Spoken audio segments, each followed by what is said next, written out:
안녕하세요. 부동산 길잡이입니다.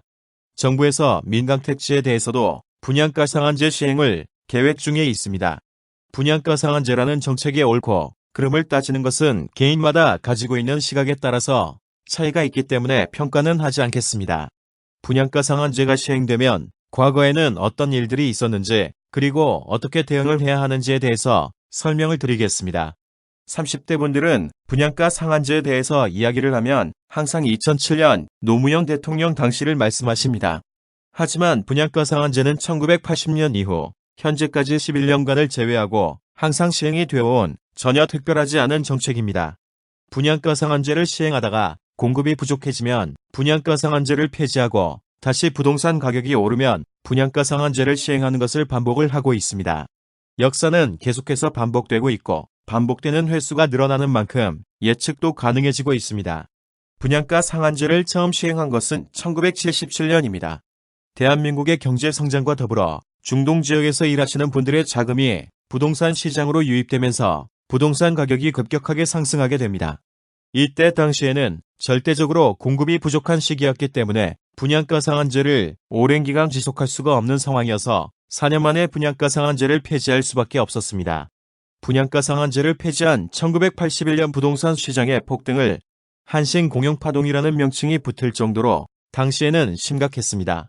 한신공영이라는 건설업체는 현재에도 대한민국 도급 순위 20위 안에 드는 생각보다 규모가 큰 회사입니다. 1981년 분양가 상한제 폐지 이후 신규 아파트 분양가는 기존에 대비해서 20% 이상 상승을 기록하게 됩니다.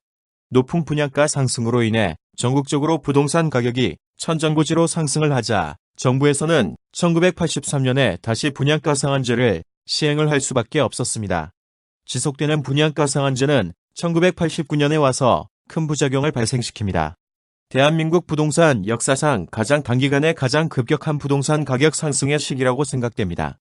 최근에도 강남 부동산 가격이 가파르게 오른다고 하지만 1989년에는 단 4개월 만에 강남 아파트의 가격이 25% 상승을 하면서 대한민국의 부동산 역사를 바꾸는 계기가 됩니다.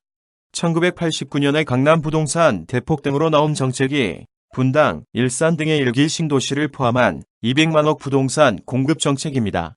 1983년부터 지속되어 온 분양가 상한제는 1998년에 폐지를 하게 됩니다. 분양가 상한제가 처음 폐지가 되었던 1981년과 비슷하게 부동산 가격이 폭등을 하게 됩니다. 하지만 1981년과는 다른 형태를 보입니다. 절대적으로 공급이 부족했던 1981년과는 다르게 공급이 부족한 서울과 수도권의 부동산의 가격만 상승을 하게 됩니다. 이때 당시에 나온 말이 청당 위에 분당이라는 유행어였습니다. 그리고 많은 분들이 알고 계시는 2007년에 시행된 노무현 대통령의 분양가 상한제 정책입니다. 2015년에 분양가 상한제가 폐지되고 서울 지역만 높은 부동산 상승을 하고 있습니다. 반복되는 분양가 상한제 역사를 보면 우리는 정답에 가깝게 접근을 할 수 있습니다. 분양가 상한제를 시행하게 되면 시장에서 즉각적인 반응이 오고 부동산 가격은 안정화가 되는 추세를 보입니다. 부동산 공급이라는 부작용을 알고 있지만 지금 당장 부동산 가격을 안정화시키는 강력한 효과가 존재하기 때문에 정부에서 분양가 상한제를 시행을 하는 것입니다. 하지만 분양가 상한제의 태생적인 단점인 공급 부족으로 인해서 어느 시점에서는 폭등이라는 반대급부가 무조건 발생할 수밖에 없는 구조입니다. 분양가 상한제를 시행하면 아파트 공급이 0이 되는 것이 아니라 평년 대비 30% 정도 감소를 하게 됩니다.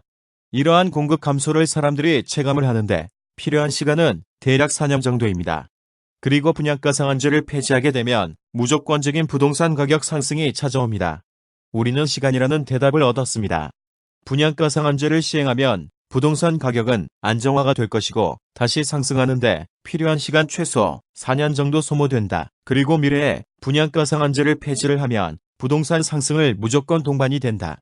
추가적으로 어디라는 물음의 답도 구할 수 있습니다. 모든 지역이 상승을 하는 것이 아니라 공급이 부족한 지역만 상승을 합니다.